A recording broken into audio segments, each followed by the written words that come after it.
मला वाटतं की माझ्या पायाशी यायला पाहिजे गोष्टी. म्हणजे जसं मी बोलतो की पोरींनी माझ्या पायाशी यायला पाहिजे, मी नाही त्यांच्या पायाशी जाणार.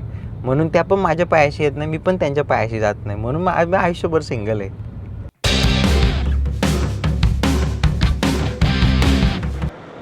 आत्ता आम्ही आलेलो आहे कोलकातामध्ये. तुम्ही विचार कराल आता यांनी थंबनेल तर टाकलं आहे बाबा, म्हणजे व्हिएतनामला जातोय आणि काय झालं मॅटर. ॲक्च्युली मॅटर असं झालं, मी पूर्ण वेळ ब्लॉग पण नाही बनवू शकलो. एवढा विचित्र मॅटर झाला, म्हणजे तुम्हाला विश्वास पण नाही बसणार. एवढा विचित्र म्हणजे अनुभव माझ्या आयुष्यात कधीच नाही आला. व्हिएतनामची जी गव्हर्नमेंट आहे त्यांनी आहे ना, म्हणजे ऑलमोस्ट प्रत्येक विजामध्ये कांड करते. म्हणजे कशी केली तिने, आता समजा तुमचं नाव आहे विनायक माळी, तर तुमचं काय टाकेल वैनायक माळी किंवा विनायक मली असं वगैरे काहीतरी टाकेल. म्हणजे कसं त्याच्यानी, आणि बोलतील की नाही हा विजा तुम्हाला ॲक्सेप्ट करणार नाही आम्ही, तुम्हाला दुसरा विजा बनवायला लागेल. तर मग असे विजा रिजेक्ट करतात आणि नंतर ते फी वाढवून सांगतात की मग तुम्ही परत विजा काढा, मग त्यांना परत पैसे भेटतात. तर आमच्या केसमध्ये त्याने असं केलं की 2026चा मला विजा दिला, म्हणजे पुढच्या वर्षीचा. अजून पुढचा वर्ष पण आला नाही, मला डायरेक्ट फ्युचर टेन्समध्ये टाकलं त्या लोकांनी. आणि मी टेन्स झालो ना. पण अधिकारी मुंबईचे अधिकारी जर बघत असतील माझा व्हिडिओ, तर मी त्यांना प्लीज सांगतो, तुमच्या कर्मचाऱ्यांना सांगा एकदा विजा नीट चेक करून घ्या. कारण माझ्या विजामध्ये 2026ची तारीख होती, तरी पण मला त्यांनी मुंबई एअरपोर्टवरून सोडला की जा बाबा तू व्हिएतनामला जा. पण इकडच्या कर्मचाऱ्यांना समजलं की 2026चा आहे, त्यांनी तारीख नीट बघितली, तर त्यांनी अडवला मला. तर ते बोलले की नाही जाऊ शकत तुम्ही. मग आज आमची रात्री 12:30ची फ्लाईट होती इथून कलकत्तावरून.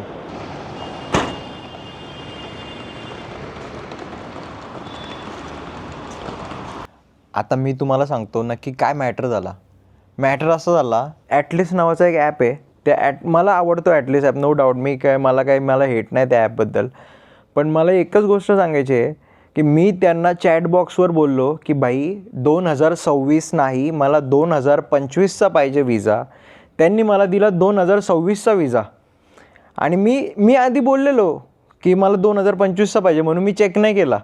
आणि मला एवढी गॅरंटी होती की कधी पण कुठली कंपनी मूर्खपणा नाही करू शकत की 2026चा देईल. त्यांचा एक्झिक्युटिव्ह होता, त्याचा कॉल आला, त्याला बोललो मी की मला बाई या टायमापर्यंत विजा पाहिजे.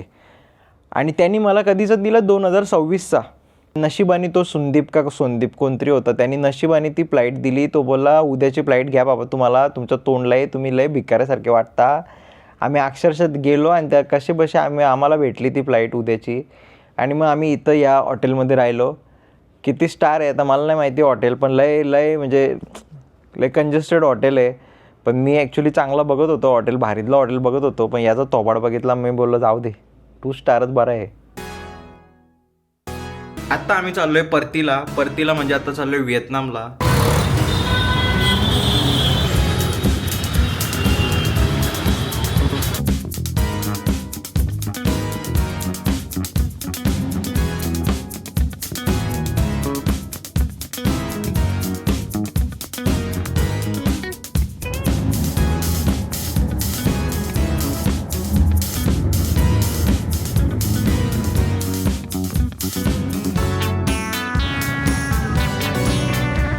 Good morning. सो फायनली आपण आलो आहे इथे.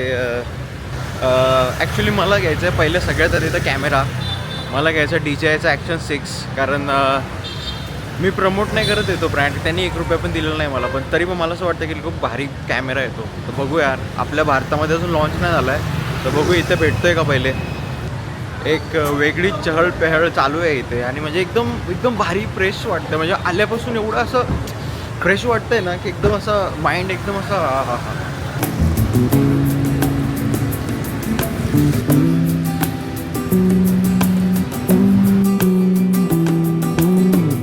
तर मित्रांनो, बोलता आपण पोचलेलं ट्रेन स्ट्रीटला. तुम्ही बघू शकता ही ट्रेन स्ट्रीट. याच्यामध्ये हे बघा ना,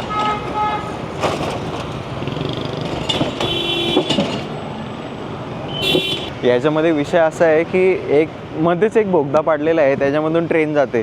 तर आता सकाळचा टाईम तर मिस झाला आहे आपला, पण मी तुम्हाला दाखवतो जेव्हा संध्याकाळी येऊ ना 8 वाजता तेव्हा दाखवतो तुम्हाला. तर आत्ता आपण चाललेलो आहे, म्हणजे कॅमेरा तर काही भेटला नाही मला, मी जमलो शोधून. आणि मला वाटतं की माझ्या पायाशी यायला पाहिजे गोष्टी. मी नाही त्या गोष्टींच्या पायाशी जायला पाहिजे. म्हणजे जसं मी बोलतो की पोरींनी माझ्या पायाशी यायला पाहिजे, मी नाही त्यांच्या पायाशी जाणार. म्हणून त्या पण माझ्या पायाशी येत नाही, मी पण त्यांच्या पायाशी जात नाही. म्हणून मी आयुष्यभर सिंगल आहे. तर मग आता जाऊ दे, तो नंतर बघू आपण विषय. पण आता जवळ आलेलो आहे तर मी विचार केला आपण प्रिझन म्युझियम बघू. म्हणजे याच्यामध्ये असं दाखवलं आहे की तुम्हाला आता दाखवतो की पूर्वीच्या लोकांना तिथे ही लोकं कशी डांबून ठेवायची. म्हणजे अशी त्यांचा जेल होता, तर जेलमध्ये त्यांना कशी ठेवायची आणि ती लोकं कशी राहायची जेलमध्ये. तर लय कडतर प्रवास होता त्यांचा. म्हणजे लय विचित्र. तुम्हाला माहिती असेल की जेलमध्ये कशी, आता तुम्हाला नसेल माहिती, तुम्ही जेलमध्ये गेले नसेल तर तुम्हाला नसेल माहिती. मला पण नाही माहिती, मी पण कधी गेलो नाही. पण मी ऐकलं आहे जसं तुम्हाला दाखवतो. पण इकडचे जे जेल होते ना, इकडचे लय रिग्रेस जेल होते. म्हणजे त्याच्यामध्ये तुम्ही बघाल तर तुम्ही बोलाल की आपले जेल परवडले बाबा, पण हे नाही परवडले. एवढे पूर्वीचे डेंजर जेल होते. तर तुम्हाला ते दाखवतो मी आता. म्हणजे तुम्ही गुन्ह्यापासून वंचित राहाल. म्हणजे तुमच्या आयुष्यात तुम्ही कधी गुन्हे नाही करणार. आता मी प्राणायाम केला नाही आहे आज. मला रोज सकाळी सवय आहे, योगा प्राणायाम माझा चालूच असते सगळं. तर मला आता चुकल्यासारखं वाटते. गाडीत करतो.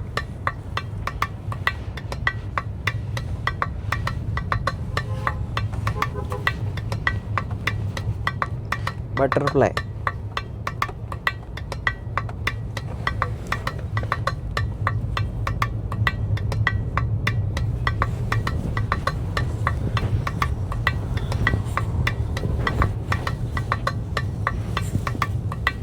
हे असा केला ना, याच्याने ना हृदयविकार नाही होत. म्हणजे आपल्या हार्टमध्ये रक्त मस्त जातो, प्रवाह वाढतो आणि याच्याने शरीर पण चांगला राहतो.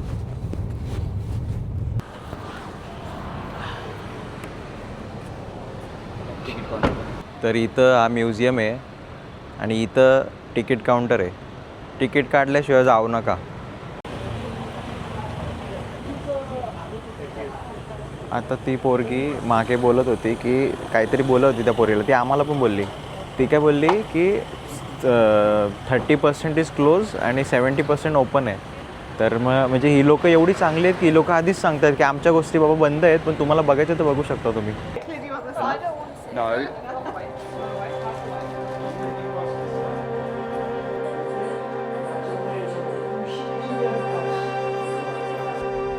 अशा प्रकारे इथे पूर्वी जेल होते आणि या जेलचे पूर्ण असे फोटोज वगैरे काढून ठेवले. एक ड्रोन व्ह्यू बोलू शकतो आपण.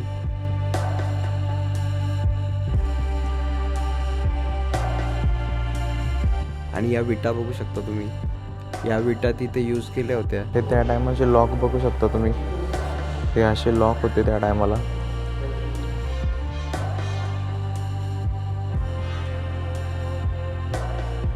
हा जो तुम्ही दरवाजा बघताय, या दरवाजामध्ये आता मी जास्त मोठ्याने बोलू नाही शकत मी.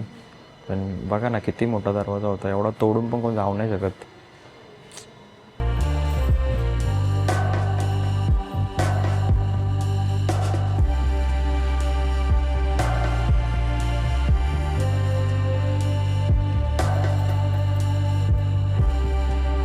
तर तुम्ही याच्यामध्ये बघू शकता, या ज्या बाटल्या आहेत, या बकेट आहेत. या बकेटचा विषय असा होता की या याच्यामध्ये तुम्ही बघू शकता तिथे लिहिलं आहे की 40 लोकं महिन्याला मरायची आणि त्याच्यामध्ये पोर्क बिलचं मांस द्यायचे या लोकांना. त्यांना चावता पण येत नव्हतं आणि अशी परिस्थिती होती.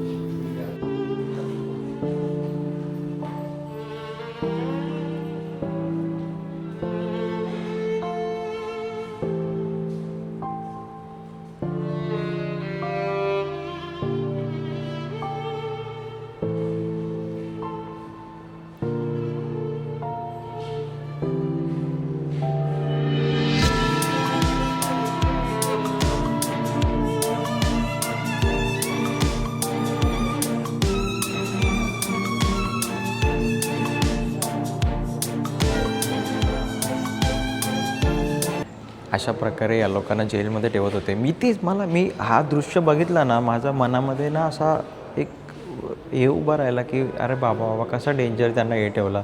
म्हणजे तुम्हीच विचार करा ना, तुमचे पाय तुम्ही बांधून ठेवले एका टायमाला, तर तुम्हाला कसा वाटेल.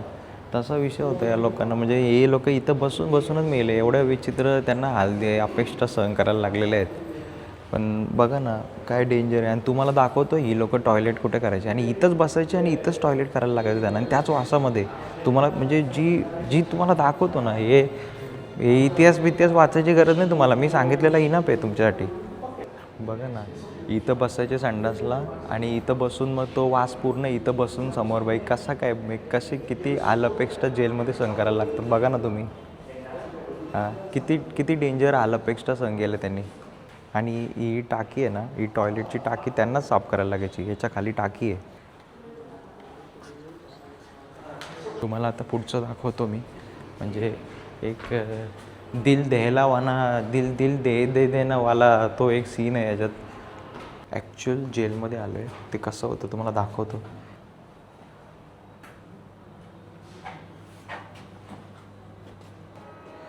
असा जेल होता. याच्या आतमध्ये बघू शकता फक्त एवढीशी स्पेस होती. म्हणजे एवढ्याशा स्पेसमध्ये ती लोकं राहायची. म्हणजे बाप रे बाप, काय बोलू मी आता. हे बघा, इथं पण पायाला लावायची मशीन आहे. हे बघा, पूर्ण ॲक्च्युअल जेलची लोकेशन आहे. इथं बघू शकता तुम्ही. हे बघा ना, हे बघा, हा फ्लॅप पण दिलेला आहे एकदम.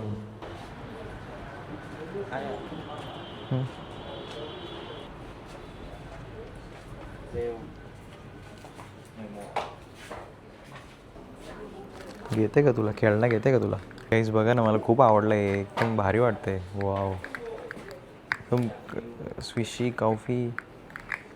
वियाना तोडून टाकेल रे डायरेक्ट.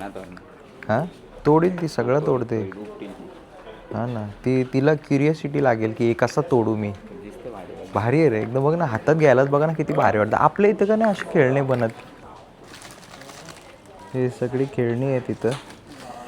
तर मस्त खेळणी आहेत, मला आवडली, चांगली आहेत. तर अशा प्रकारे आता म्युझियममधून बाहेर आलो आहे. आता बघू, विचार करू आता पुढं काय करू. काय एवढा करण्यासारखं आहे ना इथं. मी बघू, विचार करतो आता थोडा पपेट शोला वगैरे जाऊ का काय. पपेट शोमध्ये ते बावले नाचतात, ते पण दाखवू शकतो तुम्हाला. एक मला असं वाटतं की अशी डेस्टिनेशन आहे याच्यामध्ये तुम्ही समजा तुमच्या लग्न झालं आहे गर्लफ्रेंडसोबत, लग्न झालं आहे बायको असते, गर्लफ्रेंड बिना लग्नाची असते, ते पण तुमचा पर्सनल विषय असेल त्यांच्यासोबत येऊन एन्जॉय करू शकता. म्हणजे असं चांगलं आहे, एक्सप्लोर करण्यासाठी चांगला विषय आहे. म्हणजे मी बोलेल ओके. अजून पण एक डार्क रूम होती त्याच्यामध्ये. ती रूम तर एकदम विचित्र डार्क आहे. म्हणजे त्याच्यामध्ये बघूच शकत नाही तुम्ही. ती रिनोव्हेशनला दिली. आता ही रिक्षा बघा ना, हे बघा कशी. काय मला खरं सांगतो, मला ना खूप आवडतं काही देशांमध्ये जे सायकली बिकली अशा चालवतात ना. बाई ट्रॅफिक नाही होत याच्यानी, तर सायकली बिकली तर चांगली गोष्ट वाटते. हे बघा ना, मस्त गाणी बिणी ऐकत बसलं आहे बाई. त्याला कस्टमर नाही ती गोष्ट वेगळी आहे. आता विचार करतो आहे की पपेट शोला जातो, कारण मला असं वाटतं आता आलेलो आहे तर दिवस वेस्ट नको जायला. तर माझं म्हणणं आहे की पपेट शोला जाऊ. तुम्ही जर येत असाल ना तर मी एकच सांगेल, ग्रॅब ॲप आहे ना, हा डाउनलोड करा आणि याच्यामध्ये कार्ड लोड करून ठेवा. हे बघा आला, तो बघा आला. हे बघा, ए बाई थांब ना. ए बाई कुठे गेला तुम्ही. म्हणजे तुम्ही पैसे भरा, तुम्हाला घ्यायला येणार पायाशी. पण ठीक आहे, मला असं वाटतं की आपल्याला रस्ते माहिती नाही तर ठीक आहे. आणि ते बाईक मला नाही जमत, गाडीच आपल्याला पहिल्यापासून. तर अशा प्रकारे आता प्रिझनचा बघितलेला आहे तुम्ही. म्हणजे जेल बिल कसा असतो तुम्हाला समजला. एवढंच सांगायचा उद्देश की त्यांना लय हालअपेष्टा सहन करायला लागले. आणि म्हणजे त्यावेळी चालत होतं. पण आत्ताच्या गुन्हेगारांना त्यांना काही शिक्षा भेटत नाही, तर ते माजलेत. म्हणजे किती पण चोऱ्या केल्या, काय पण केलं, तरी पण त्यांना आता न्यायालयासमोर प्रेझेंट करतात. त्यांना हे करा ते करा. मग त्याच्यानंतर तो पैसे देऊन सोडतात. तर मग त्याच्यामुळे त्यांना मला असं वाटतं त्यांना आत्ताच्या गुन्हेगारांना या वेदना द्यायला पाहिजे. ते पूर्वीच्या लोकांनी केलं पण नव्हतं बिचाऱ्यांनी. आता बघू, आता हे झालं मोठ्या लोकांचे धडे. आता आपण छोट्या पोरांचे धडे खेळू. आता मी छोट्या पोरांना एक अशी गंमत दाखवणार आहे, पपेट शो. बघा फक्त तुम्ही, खूप सुंदर असा शो आहे. तर बघू आता. ते पाण्यावरती बावले नाचतात. तू नाचशील का पाण्यावरती?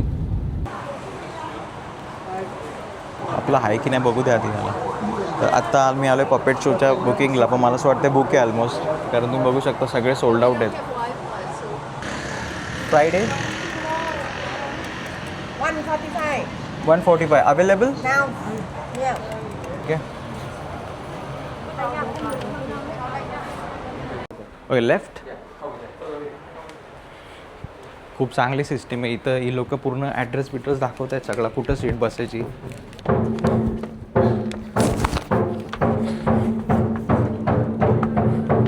So this one, 10 and 11. 10, 11. Okay, 11 and 12.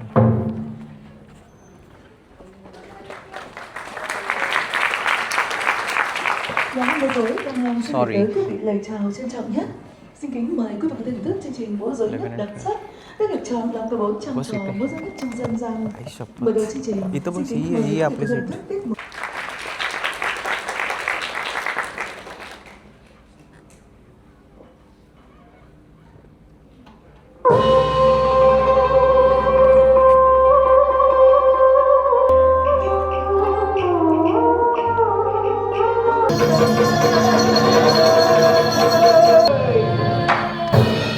Ôi bà con ơi, thế tôi ra đây có phải xưng danh không nhỉ? Không xưng danh thì ai biết là ai.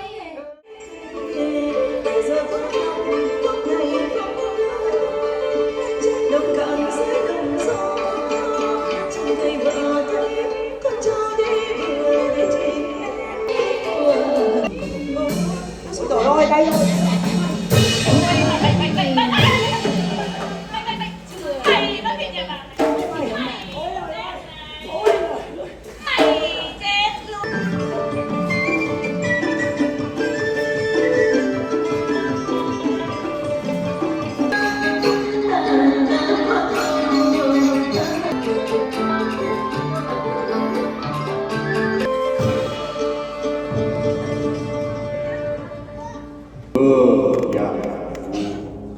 Đất nước đã yên mà ta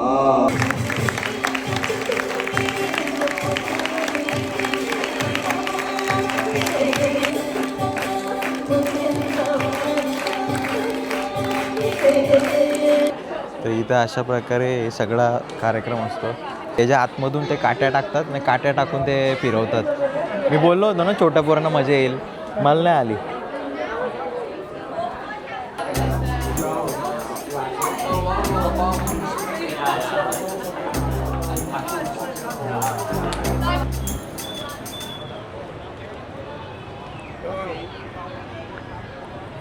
तर अशा प्रकारे तुम्ही बघितले असेल की puppet show. मी तर बघितला नाही, मी तर भोगला. तुम्हाला विचाराल कसा होता, तर मी उगाच काय बोललो ना, माझ्या प्रतिक्रिया दिल्या ना लोकांना, तर लोकांना वाटते हा ना एक नंबर नालायक माणूस आहे, हा दुसऱ्या देशात जाऊन दुसऱ्या देशाची वाट लावून येते. मी खरं सांगायचं काम करतोय. मला नाही पटलं तर नाही पटलं, पण पटला तर पटला, पण मी आता या टायमाला काय बोलणारच नाही. ओके चला. तिथं समोर एक ब्रिज आहे बघा, तुम्हाला मला जरा अट्रॅक्टिव्ह वाटते. तुम्हाला बघा कसं वाटतं हे बघूया.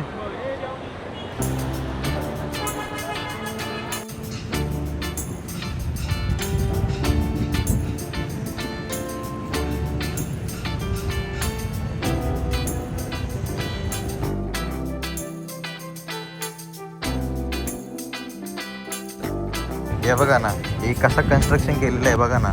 तर माणसाचा असं चालता चालता गेला आणि असा पाय असा फटकट असा पडला डायरेक्ट, तर डायरेक्ट पाण्यात ना. आता इथं कुठलं तरी एक रिव्हर लेक वगैरे आहे काहीतरी, काय माहिती मॅनमेड आहे का काय मला माहिती नाही. पण इथं बाजूला हॉटेल होते, पण मी इथं नाही घेतले हॉटेल, कारण मला वाटलं की पाण्यात काय करणार आहे मी. पाण्याचा आणि माझा काही संबंध नाही. कारण कसं आहे माहिती आहे का, तुमचं जर लग्न झालं आहे, तुमची बायको आहे, तुमची गर्लफ्रेंड आहे, सोबत बसू शकता. मी कोणासोबत बसू, या वांडरासोबत बसू? ऐकलं नाही ना. खूप सुंदर अशी हवा, पण खूप बरं वाटतं इथं, कारण इथं एकमेव अशी जागा आहे की ऊन आहे. बघा निंजा हातोडीने पाईप लावला आहे. यांचं पूर्ण ना जुना कन्स्ट्रक्शन आहे हा सगळा. म्हणजे बघा ना, त्यांच्या म्हणजे अशी घराची कौला बिवला अशी होती आणि सगळा असा माहोल आहे. ब्रिजला जायचे पण पैसे घेतात ही लोक. हे बघा, हे बघा, मगच ब्रिजच्या आतमध्ये सोडत आहेत. तर अशा प्रकारे ब्रिजला जाण्यासाठी पण ही लोक पैसे घेत आहेत. आमचं तेवढा बजेट अलाउ नाही करत आहे, त्याच्यामुळं आम्हाला वाटतं की नाही गेलेला बरा. कारण एक गरिबीत आणि गरिबीच्या जुळत्यामध्ये जुळलेलो आम्ही, की आमचं बजेट तेवढा अलाउ नाही करत आहे. त्याच्यामुळं आम्ही लय लिमिटेडमध्ये फिरतो आहे. आम्ही अक्षरशः आम्ही एवढी गरिबीचा प्रयत्न केला, आम्ही स्कूट्यांवरती फिरलो, पण ते स्कूट्यांवरती फिरता फिरता पण आमचे पैसे तेवढेच गेले जेवढे गाडीमध्ये जातात. ती लोकं बोलतात ना की श्रीमंत लोक बरोबर पैसे खर्च करतात जिथं पाहिजे तिथं, पण गरीब लोक काय करतात, थोडे 4 पैसे वाचवायला ना 10 पैसे घालवतील, अशी आमची तरा झाली. पण मी बोललो जाऊ दे, तो ब्रिज काय एवढा इम्पॉर्टंट नाही मला बघण्यात, तुम्हाला लांबून दाखवतो ब्रिज, तेवढा बघा. कारण खरंच माफी मागतो, बजेटमध्येच नाही तर मी कसा दाखवणार तुम्हाला. आता तो पपेट शो होता, तो बजेटमध्ये होता, त्याला $14 गेले. मी खरं सांगतो, तर तू एवढा पैसे नका घालू, ते खरंच शपथ नका घालू. यूट्यूबवर आहे व्हिडिओ, ती बघा, पास झाला. तुम्हाला भाषा पण नाही समजणार, पण जेवढं आमच्या बजेटमध्ये आहे तेवढं तुम्हाला दाखवायचा प्रयत्न करेल मी. त्याच्या पलीकडे तुम्ही बोला ए विनायक तू तिकडं जा, ए विनायक तू इकडं जा, एवढे व्ह्यू पण नाही भेटत मराठीमध्ये. आज तो ब्रिज, ज्या ब्रिजमध्ये जाण्याचे आमच्याकडे पैसे नव्हते म्हणून आम्ही नाही गेलो. यांच्या देशात बघा ना, पोरी कन्स्ट्रक्शन करतात.